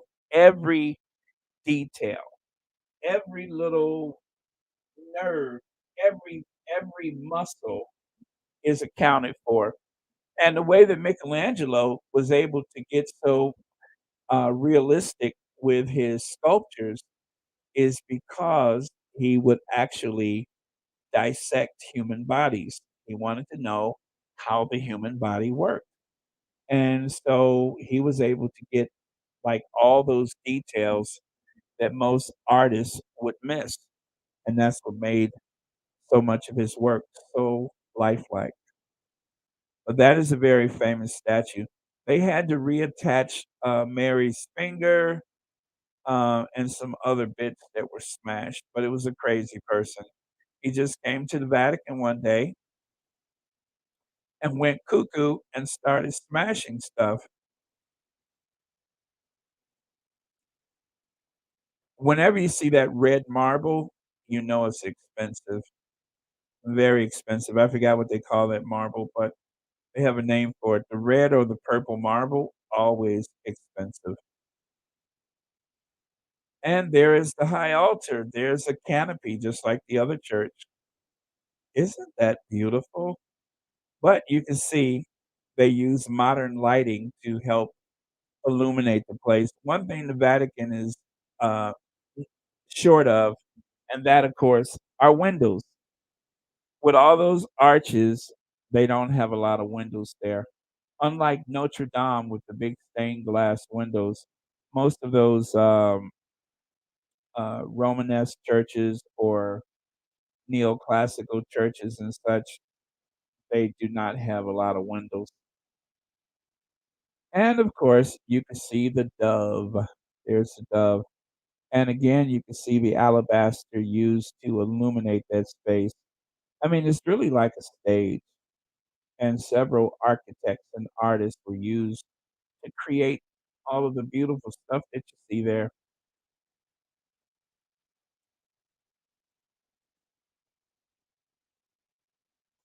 Look at the scale. I mean, huge. Look at the height of that room compared to the people that you see walking around. It's humbling. Whatever you feel about that church, you cannot help but be humbled by the scale of things.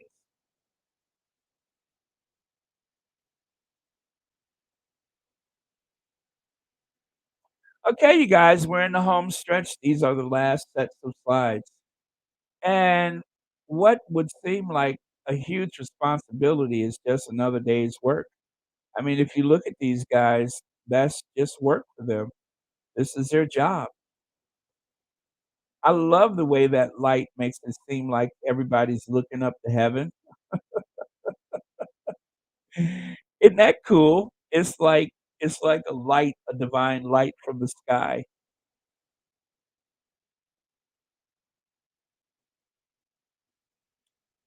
Yeah, and so those security guards, they're there to make sure that nobody, like, hops over the barrier and tries to get too close to stuff. So they have, security guards that just kinda sit there at that desk or stand near that desk to, keep an eye out on everyone. Yeah, and you can see they're having their little discussion. They ain't got nothing else to do, so they just talk to each other. And I believe that is a list of the names of every pope there has ever been. That is a list of all of the popes. So you can see it says a a pontiff, of course. Um, so pontiff, that I believe that means pope. And I think that is the Pope's bedroom window there. If you look at that archway that with the steps that go up, and then that window at the very top right, that very top right window above the arch, I believe that is the Pope's bedroom. One of those windows is where Pope John Paul would, wave to people. And, of course, there is a soldier on watch to make sure that nobody gets out of pocket or tries to run up those steps. But yes, there is a soldier with an assault rifle because they mean fitness. And again, the Vatican, me walking around the Vatican and me wondering how did they steal that obelisk from Rome? From Egypt. But I love the sky. I mean, if you're gonna visit the Vatican, this is the type of sky that you want to have. So I got lucky. And there is the Swiss Guard. Ever since ancient time, the Swiss Guard have been protecting the Pope. They have been protecting the Pope. And so they are still wearing their medieval costumes that they wore, or uniforms that they wore back in medieval times. The same costumes. Again, look at how large everything is. Look at how small they are in comparison to that archway. Can you see that?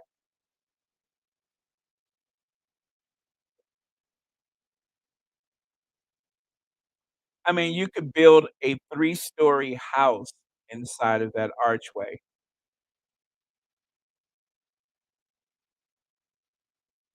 Massive, massive, and colorful. Very colorful. Good night, Joy. Sleep well. But I think those are beautiful. Absolutely beautiful. The colors really stand out.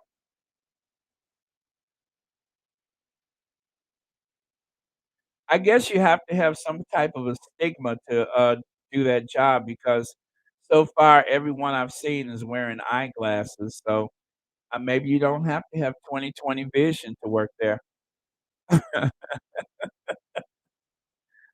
Oh, man. I'm just kidding. Marsha, you said, "I wonder who provided the funds to build these buildings. Was it royalty, donations, or heavily taxing the people by force? I just voted, and 3 questions wanted to raise taxes or infrastructure." Well, Marsha, I would say it's a combination of so many things, but in the ancient world, the church levied taxes. The pope was more like an emperor. And of course, people who wanted to go to heaven would routinely um, buy stuff for the church, build things for the church so that the Pope would pray for them. If the Pope gives you, what is it? Well, anyway, if the Pope put in a good word for you, you're supposed to be guaranteed to go to heaven. And a lot of people believe that by building and buying and providing that they would do just that.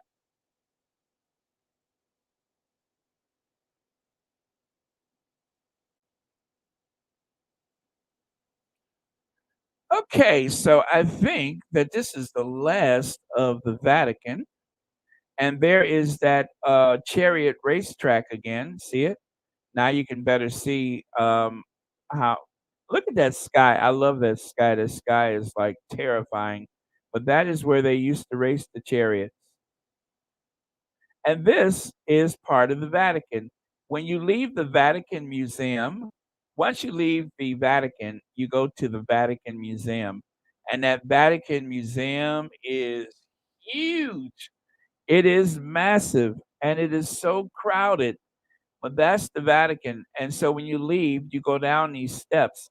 Now, I don't know whose idea it was to make this stairway because it kind of reminds me of a toilet swishing around. It's like you step down into a toilet. Now, they built this. This is actually very modern. I want to say that this was built maybe back in the 1920s or something like that. So it's not ancient at all, but it is beautiful. And it's just like you're at a big shopping mall or something. Look at the skylight. But yeah, you start at the top and kind of swoosh your way around the toilet until you get to the bottom. I mean, I know it's not a toilet, but what else do you call it? And now that I think about it, Lydia, how does the people with the wheelchairs get out of there? I went to the Sistine Chapel. They don't let you take photos at the Sistine Chapel. When you go to the Sistine Chapel, you don't take photos and you don't stay for long. They don't let you stay there all day. And, I got to tell you guys, the most moving part of this trip, well, not the trip, but the most moving part of my day at the Vatican, two things. One was the fact that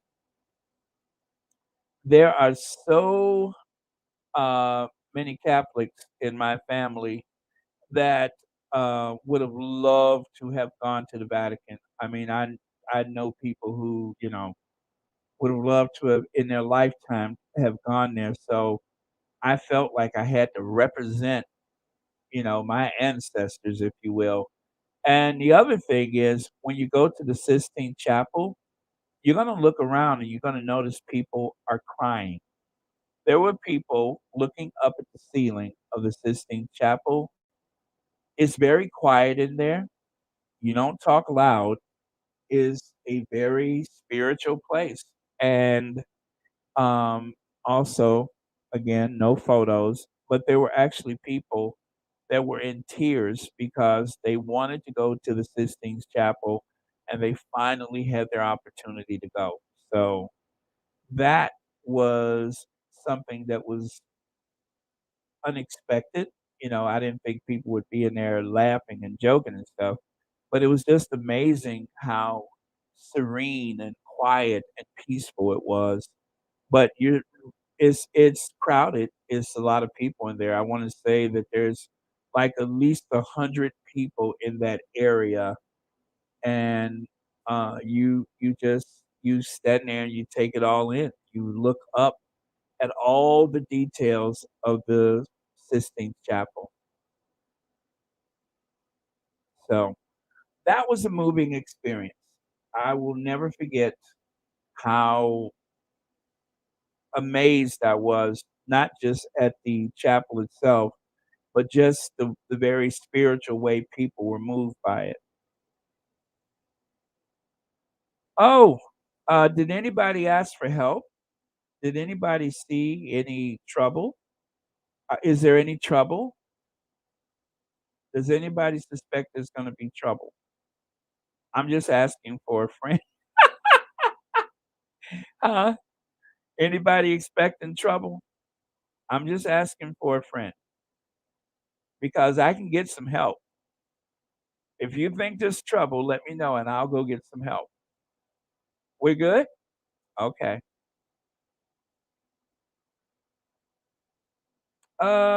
You know what? I don't know what this is. I guess I know. It's a church. It was by one of those fountains. This is a church by one of those fountains.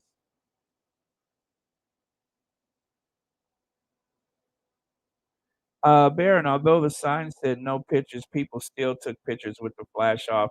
Miss S, I'm gonna tell you, I follow the rules. I follow the rules. And you know why I follow the rules?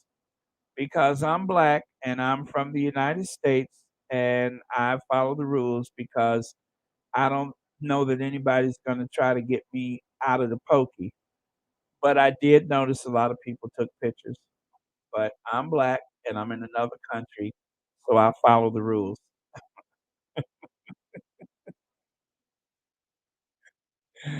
Okay? When I went to, St. George's Chapel where where the Queen is buried now, they had a policy of no photos, and I clearly saw several people with their phones out, and they were taking photos. I did not. Again, when I travel, I still know from being an African American, it's just certain things I'm not gonna take my chances. If other people wanna do it, fine, but not me, 'cause I'm black and I'm in another country, and ain't nobody gonna help me. So I might as well keep my phone in my pocket. Let's see. That's how they got poor Brittany Grenier.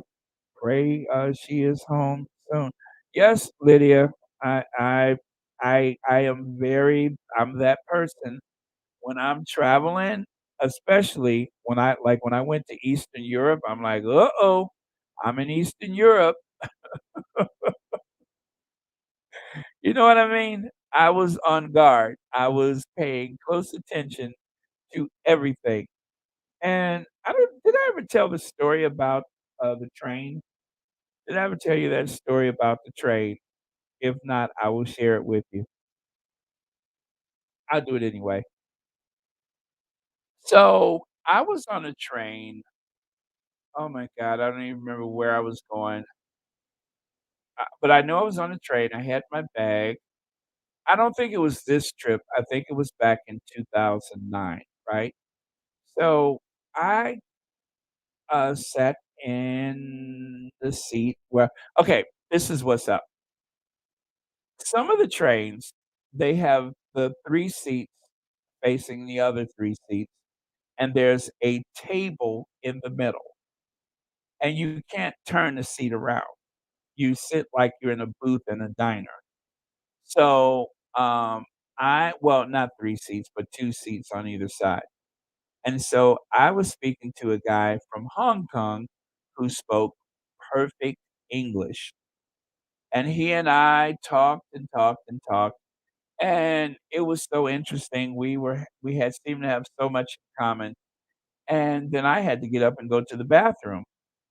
And I grabbed my bag, and he was like, "Oh, you can leave your bag." I said, "Oh, that's okay. I take this everywhere I go. It's just I'm very funny like that."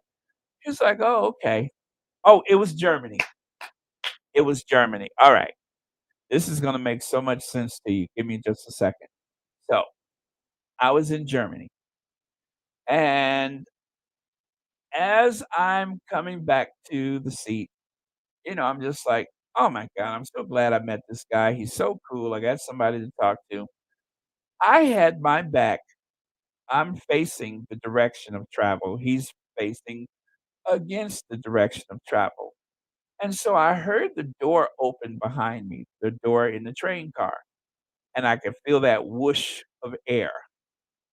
And next thing I know, there's somebody standing right next to me. And I look up and he flashes his badge and he says, "German police, let me see your passport." And so the guy from Hong Kong gave his passport and I gave my passport. And so they were trying to call the numbers in, but their phones did not work. And so the Hong Kong guy said, "You can use my mobile," and he just kinda shook his head like, "No," right? And they were both doing the good cop, bad cop. Well, both of them were doing bad cop, trying to look intimidating. And so they wrote down our numbers from our passports and gave them back, and they walked away. And so when they walked away and went to the next car, I there was only one question I had on my mind at that point. I said, "Did they look at anybody else on the train?" He said, "No, they came directly to us. We were the only people of color on that train car. We were the only people of color." I mean, I guess we were sitting there looking like a poor man's Chris Tucker and Jackie Chan, but we were the only people of color in that car, and they didn't look at anybody else, they didn't talk to anybody else. I heard the door open, and next thing you know, they were standing right next to me.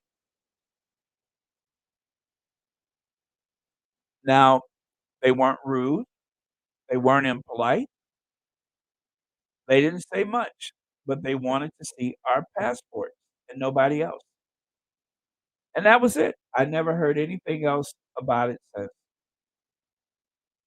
and that was 2009. Um, so I can only say that I was racially profiled on a train riding through Germany.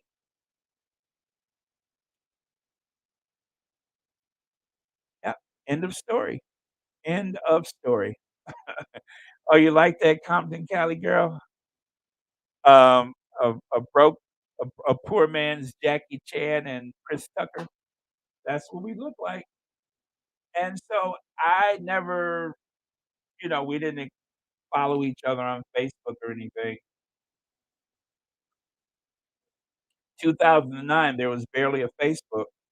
But yeah, that is what happened. So very, very, very interesting that that happened, but that is a true story.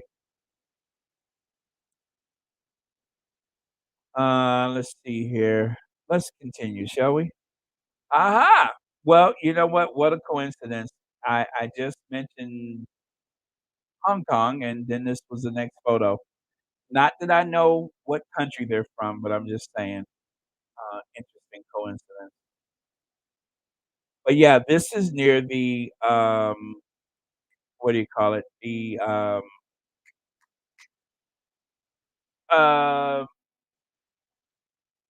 the arena,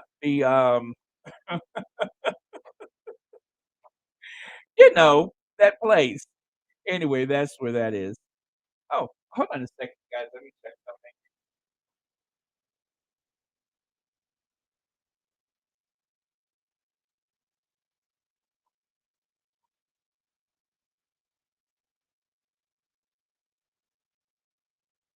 Sorry, I'm back. The Colosseum. There you go. The Colosseum. All right, you guys. So that was my story about getting racially profiled.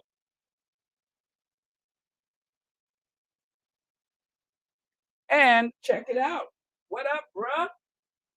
Now y'all know all black people know each other. We all know each other. I don't know where I know them from, but we all know each other. At least that's a stereotype, is that we all know each other. I am into architecture. No matter where it's from, I am into architecture.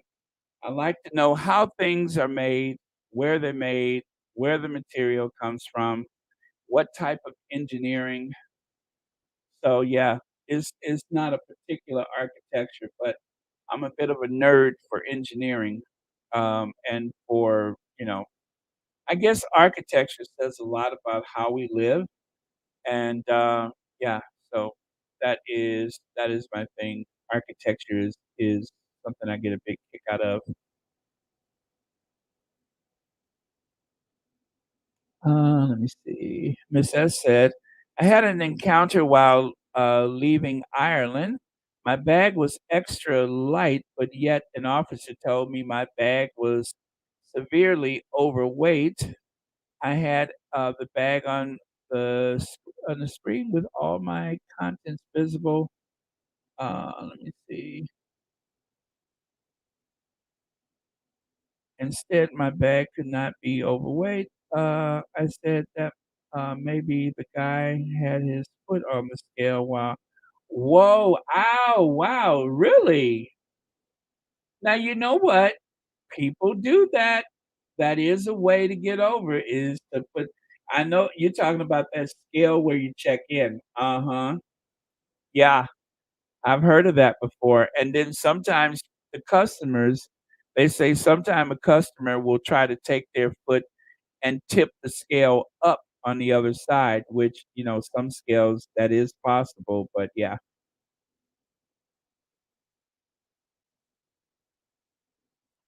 Okay, there's a distant view of that whatever the thing is with all the steps.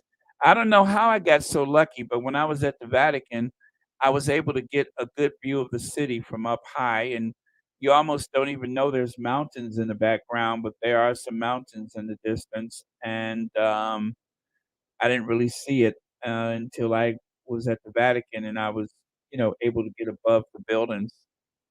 And this is also at the Vatican.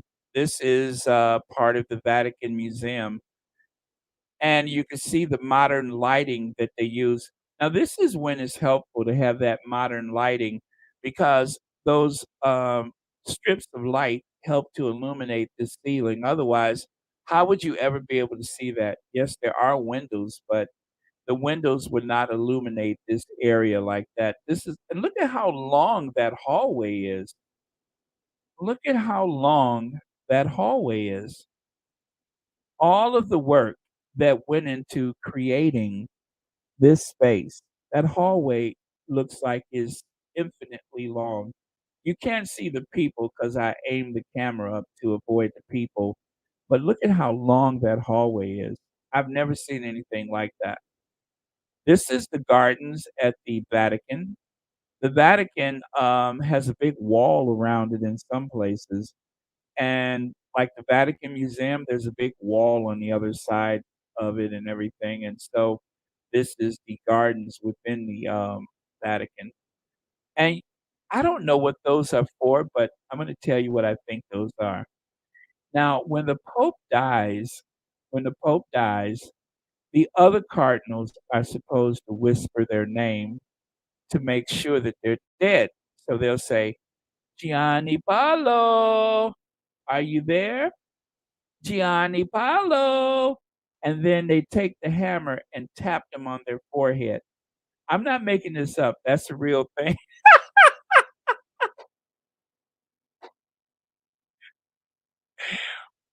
Gianni Paolo, are you awake or are you dead?